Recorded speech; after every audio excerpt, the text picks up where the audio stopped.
Hi everyone, and welcome to my week 10 project and walkthrough.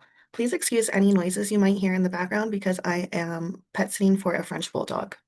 For this project, I created a single page website using HTML, Bootstrap, and JavaScript. The goal was to build a Bootstrap style table and a form that allows users to add a new row to the table when they click submit. Let us open the HTML with Live Server. Here is an example of me using the form.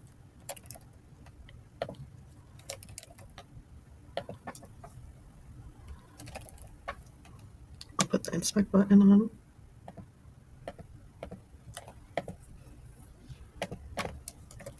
That logs the first name and the second name, and it will continue. Here is the table. I used Bootstrap's table class with the table dark style to give it a clean, modern look. The table has 4 columns, a number for each row, a first name, a last name, and a favorite color. Right below the table, I built a Bootstrap form with 3 inputs, first name, last name, and favorite color. I also included a submit button styled with Bootstrap's primary button class. Now let's take a look at the JavaScript. Here, I want to first take a look at the HTML. At the top, I included a head section, which is the standard meta tags for character encoding.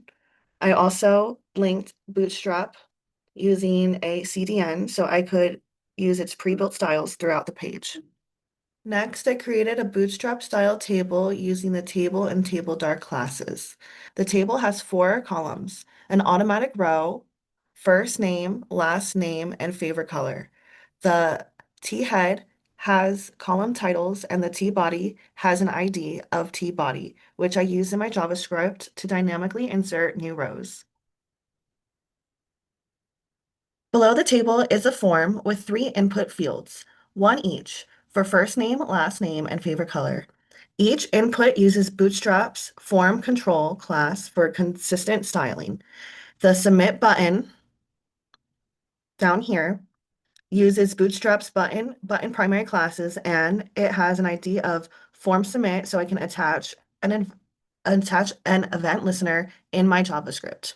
At the bottom of this file, I included the Bootstrap JavaScript bundle via CDN, and I linked my own external script file called scripts.js to link it with the script.js file. So let's go into that.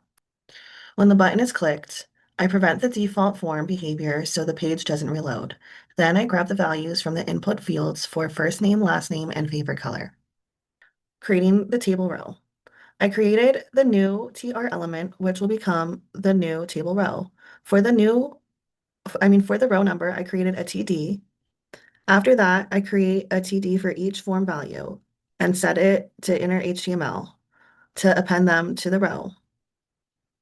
Once the cells are added, I append the entire row to the table body using append child.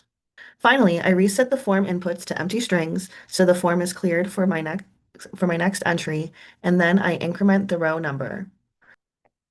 And that wraps up my walkthrough. This project is a great way to work with the DOM and integrate Bootstrap for styling. I used JavaScript to dynamically update the page without reloading, and the whole project is clean, simple, and functional. Thank you for watching.